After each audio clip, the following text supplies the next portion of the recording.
บายดีตอนนี้ค่ะอยู่ที่วัดภูนะทุกคนรอถ่ายังรอถ่าปีรอถ่าซื้อปีนะทุกคนยังไม่ทันขึ้นไปจักเทื่อเนาะครั้งแรกของชาวภูที่ได้มาวัดภูเนาะรู้สึกประทับใจเพราะว่าอยากมาโดนเลยเนาะทุกคนความใฝ่ฝันเห็นแต่ในหนังสือบอหรือว่าเห็นแต่ในรูปภาพวัดภูเห็นแต่ใน YouTube แต่เมื่อนี้มีโอกาสได้มาเที่ยวเนาะมาเบิ่งมาชมสถานที่ท่องเที่ยวนะพี่น้องหรือว่ามรดกโลกนะ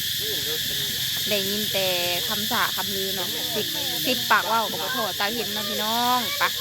กำลังสิไปเด้รอถ่ารถเอื้อยเพิ่นไปซื้อปีนะทุกคนจักปีเท่าไรนะจังหน่อยจังสิถามเอื้อยแล้วดูนี่ก็คือได้ยินแต่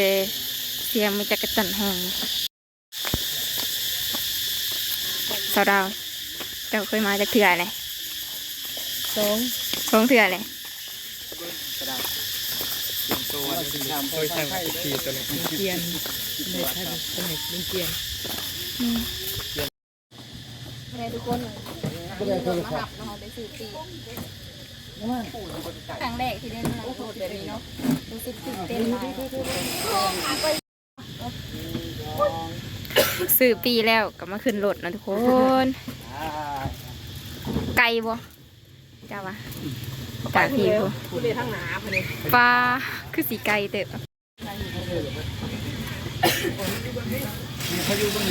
ยังถ่ายอยู่เนาะทุกคนเพราะว่าซื้อปีก็ต้องขึ้นรถไปพูนบักไกลๆนั่งเนาะ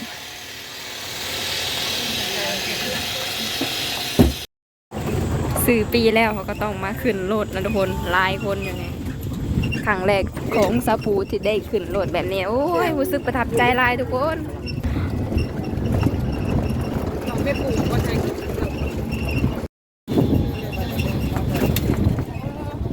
กิลมซอมบี้พี่น้อง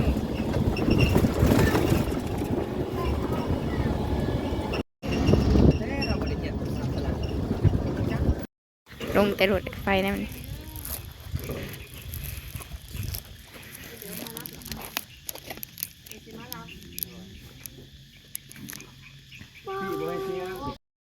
มาหอนเนี่ยก็ได้ซื้อคันหมักเบงขึ้นไปไหวอยู่ทางภูนะอยู่ทางปราสาทไปแหละ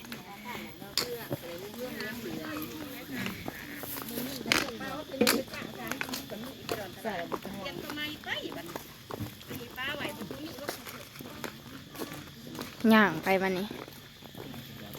ไก่เติบไก่พอสมควรอยู่นะ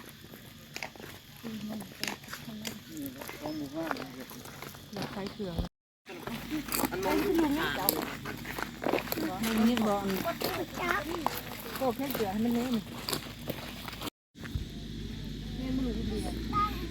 ย่างตัวแรงๆบรรยากาศค่อนข้างที่จะร้อนอบอ้าวแน่เนาะทุกคนพี่น้องงามดีเนาะจังเพราะเขาจังมีคำว่าสิบปากเว้าบ่ซ้ำตาเห็นเนาะพี่น้องคือได้มาสัมผัสด้วยตนเองได้มาเห็นด้วยตนเองนี่มาแวลินวัดคู่ปาดงามแหงเลยพี่น้องคุณนะ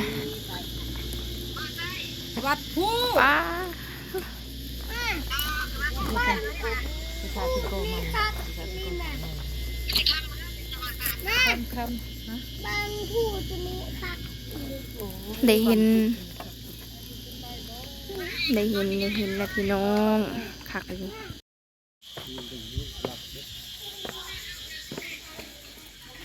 ได้เห็นลวดลายนะทุกคนแกะสลักแต่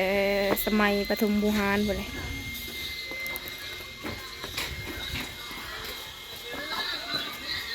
เนี่ย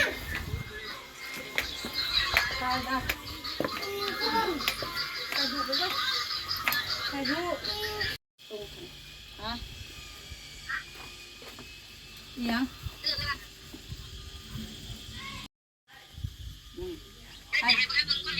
ูปก็ผล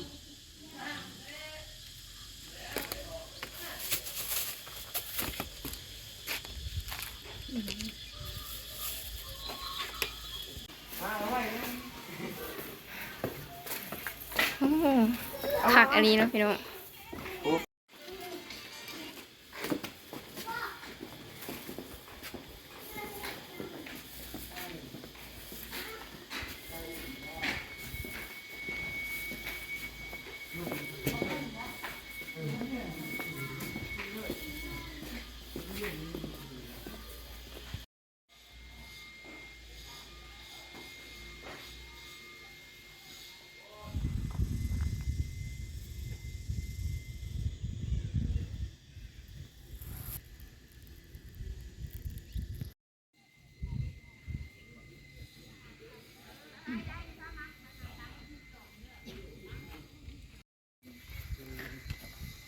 มาช่วงแรงๆคนอาจสีบรายปันใดแต่ว่า เวลาแสงแดดมันถึกเมฆบังมันก็สิเย็นแหน่ลมพัดโซยแหน่เนาะ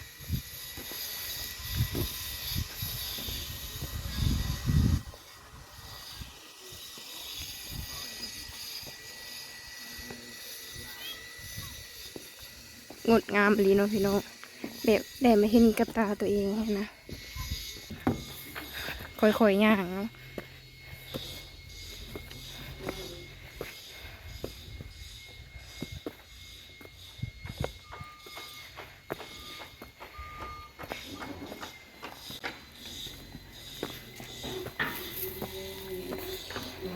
ขึ้นไปแล้วก็แนมลงทางลุ่มเนาะพี่น้อง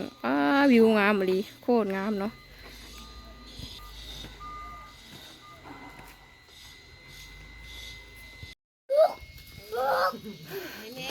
ขึ้นมาก่อนสิได้ขึ้นตึงๆเขาก็ต้องได้มากราบไหว้สะโกนเนาะขอพร กระไรหนุก จะได้ยัง กระไรหนุก หนุกไปบอย หนุก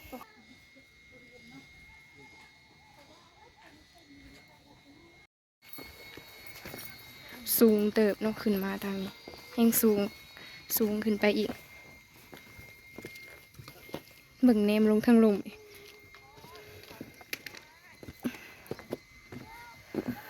เป็นอะไรบัดนี้บอย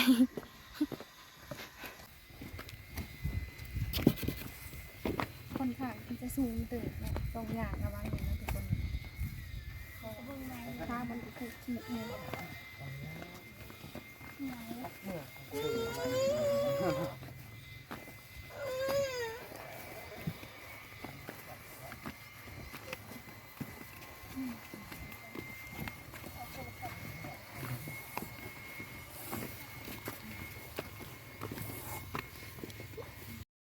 ตามาหรือไม่ไป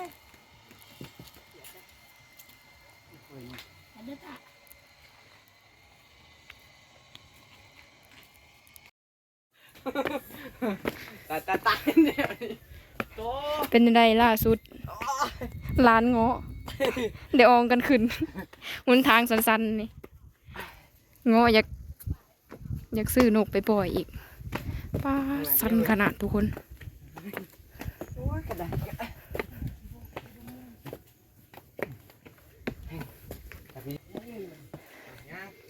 ขึ้นไปเลยกันแนมลงไปอีกมันนี่โอ้ยทิวทัศน์งามบ่ให้ว่าพี่น้องเลยอยากมาเห็นกับตาด้วยตนเองเนาะ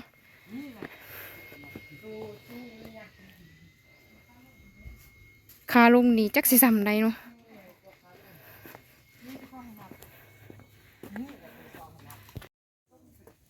ขึ้นมาทางนี้ก็รู้สึกว่าสูงเติบแบบคาลงจักสิซ้ำใดเนาะทุกคนแต่ก็คุ้มค่ะที่เขาอยากเห็นอยากเบิ่งเนาะ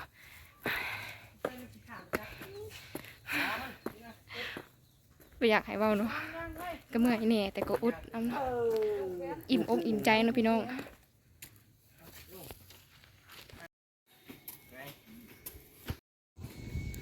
ขึ้นมาทางเทิงเนาะทุกคนเบิ่งนี่แล้วก็แนมไปทางหลุมบาดนี่ป้าเห็นคักโอ้ยงามคัก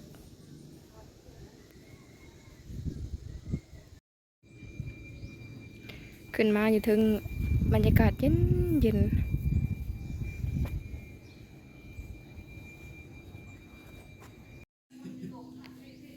เอาก็ได้เอามันคันหมักปิงทูบเทียนมาจูดคอพอแล้วเนาะทุกคนเลยก็สิเก็บภาพบรรยากาศมาให้เบิ่งเนาะ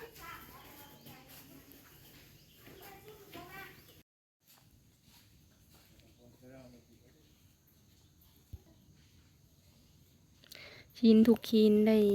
มีการแกะสลักไว้ลายสวยสดงดงาม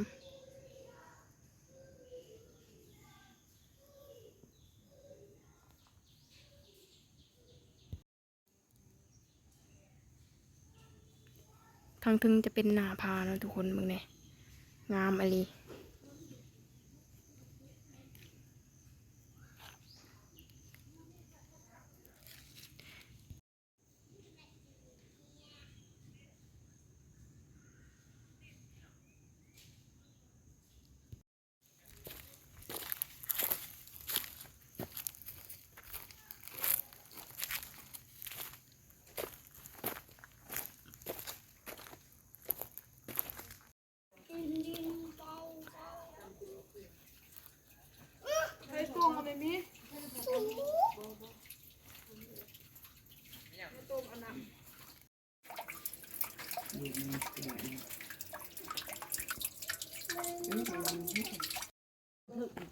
ทางไปใส่ ขึ้นไปแล้วก็ไต่ไปประมาณกว่างที่ก็หนีเท่าที่จือนะแล้วก็ง่ายว่าเดียดกัน2 คนเดียดกันได้ ทางไปใส่นาง ขึ้นไปหาหมองที่นางสิดาตามหูกเด้เพิ่นว่า หอนางสีดาบ่ ไปกับตาเห็นนั่นแหละ แต่ยักอยู่บนใดมุมใดเนาะ จากอยู่เทิงก็ว่าขึ้นนะสิเป็นทางหัน 2หรือ3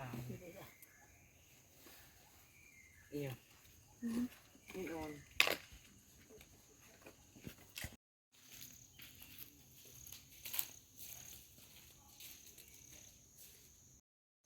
บุญหอนยอดถึงยังไดมาเบิ่งมาเห็นมีแตีหินก่อนยังไง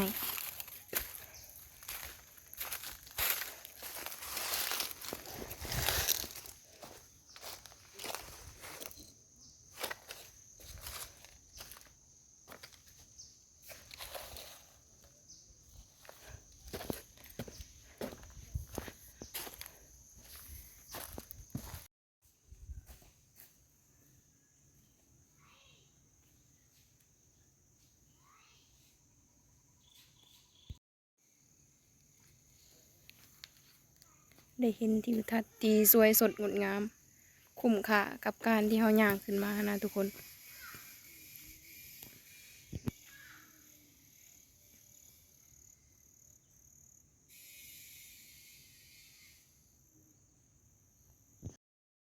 มันแรง อ้าวอยู่นี่ก็มีผู้ป่า มีตัวนี้ตรงนี่ นี่ เขาบอกมีหู ฮะ หัวมัน เขาบอกมีหู ยังอันนี้ หู งู หัว นี่หัวมันนี่ตาปาก โอ้ มันโตมัน แล้วดูนี่ ดอกจำปาบานเต็มอยู่ ดอกจำปาหรือว่าดอกลันทมนะงามเลยพี่น้อง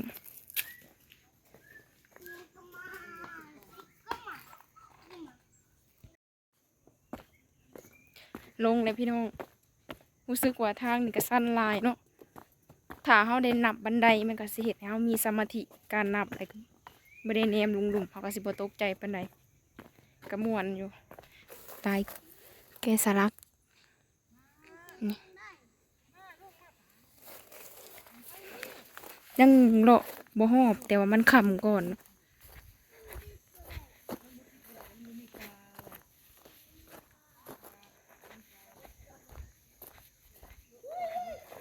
ค่ำเลยพี่น้องเอ้ยเลาะยังบ่ทันฮอบสำเนาะรถก็สิเมื่อฟ้าเลย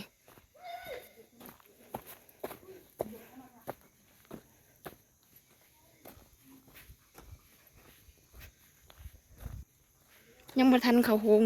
ฝากเบิ่งนี่ปราสาทเบิ่งนี่ซ้ำ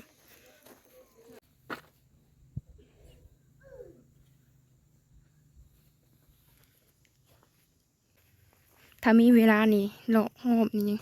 คือสิม่วนกว่านี้เนาะทุกคน